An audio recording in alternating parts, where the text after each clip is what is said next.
आज हम बनाएंगे साबूदाना का नाश्ता जो कि झटपट बनकर तैयार हो जाता है। व्रत के लिए एकदम परफेक्ट है। ये बहुत ही आसानी से मिनटों में ये नाश्ता बनकर तैयार कर सकते हैं। ऊपर से एकदम क्रिस्पी एंड अंदर से फ्लफी ये नाश्ता बनाएंगे, वो भी बिना साबूदाना भिगोए। बहुत ही कम और घी तेल से इसको बनाकर हम तैयार कर लेंगे। ये नाश्ता इतना टेस्टी बनता है कि आप इसको बिना किसी व्रत के भी बनाना चाहेंगे। तो चलिए इसको बनाना हम शुरू करते हैं। आज की रेसिपी अंत तक ज़रूर देखिए। अगर आपको मेरी वीडियो अच्छी लगी है तो इसको लाइक एंड शेयर करना ना भूलें और मेरे चैनल को सब्सक्राइब ज़रूर करें। तो चलिए आज की रेसिपी शुरू करते हैं। इसे बनाने के लिए एक पैन लेंगे। फ्लेम को हम यहाँ पे लो मीडियम पे ही रखेंगे। अब इसमें हम डालेंगे 1 कप साबूदाना।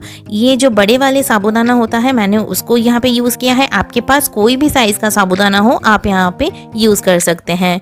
इसको लगातार चलाते हुए हमें साबूदाना को रोस्ट कर लेना है। यहाँ पे आपको फ्लेम जो है वो लो पे ही रखना है, वरना आपके साबूदाना जल्दी जल जाएंगे। और इसे रोस्ट करने से क्या होता है, हमारा जो साबूदाना है उसके अंदर का जो नमी होता है, जो मॉइस्चर होता है, वो खत्म हो जाता है। इस रेसिपी में ना ही आपको साबूदाना को भिगोना होता है, ना ही ज़्यादा मेहनत करना होता है और बहुत ही कम तेल घी में ये रेसिपी बनकर तैयार हो जाता है। और साबूदाना को आप पहले से ही रोस्ट करके इसका पाउडर बना के रख सकते हैं।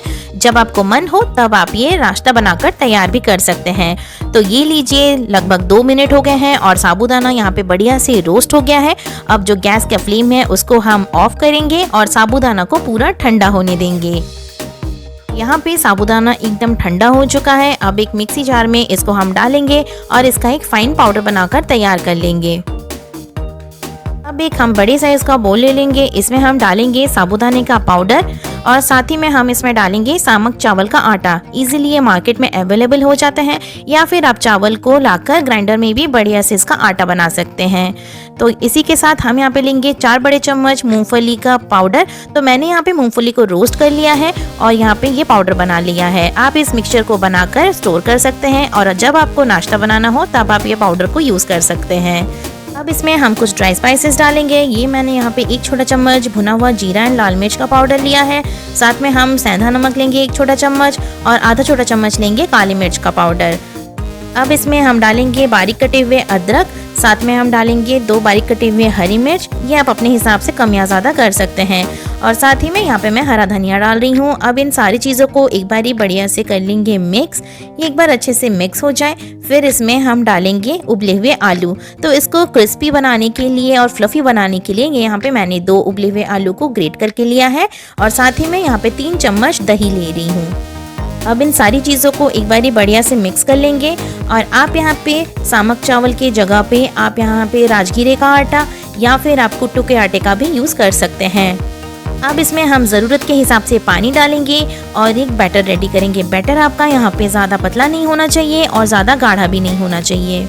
और व्रत में आप जो भी चीज़ यहाँ पे नहीं खाते हैं उसको आप यहाँ पे अवॉइड कर सकते हैं। ये नाश्ता इतना टेस्टी बनता है कि आप इसको व्रत में क्या बिना व्रत के भी इसको बनाना पसंद करेंगी। तो ये देखिए, मैंने यहाँ पे बैटर तैयार कर लिया है और यहाँ पे मुझे लगभग 1.5 गिलास के करीब पानी लगा है। बैटर की कंसिस्टेंसी एकदम परफेक्ट है। अब हम लीड लगाकर इसको 10 मिनट के लिए रेस्ट करने देंगे। तो ये देखिए 10 मिनट हो गया है और यहाँ पे बैटर भी अच्छे से सेट हो गया है, बढ़िया से ये फूल गया है। तो चलिए बनाना शुरू करते हैं। मैंने यहाँ पे एक पैन लिया है। आप पैन के बदले तवा का भी यूज़ कर सकते हैं। 1 छोटा चम्मच मैं यहाँ पे घी लगा रही हूँ। इसको थोड़ा सा हम ब्रश कर लेंगे। अब यहाँ पे हम डालेंगे बैटर। तो यहाँ पे हम 4 से 5 बड़े चम्मच यहाँ पे बैटर आपको डालना है और इसको अच्छे से फैला देना है। इसको आपको बहुत ज़्यादा मोटा नहीं बनाना है और बहुत ज़्यादा इसको पतला भी नहीं करना है। आप चाहें तो इसको पैनकेक की तरह भी डाल सकते हैं या फिर आप चाहें तो इसको चीले की तरह भी डाल सकते हैं। तो यहाँ पे लेकिन इसको ज़्यादा मोटा नहीं डालना है। तो मैंने इसको अच्छे से डालकर बढ़िया सा शेप दे दिया है, एकदम राउंड बना दिया है इसका। अब ऊपर से फिर से 1 छोटा चम्मच हम इसमें घी ऐड करेंगे और लीड लगाकर इसको 3 से 4 मिनट के लिए एक साइड से कुक होने देंगे।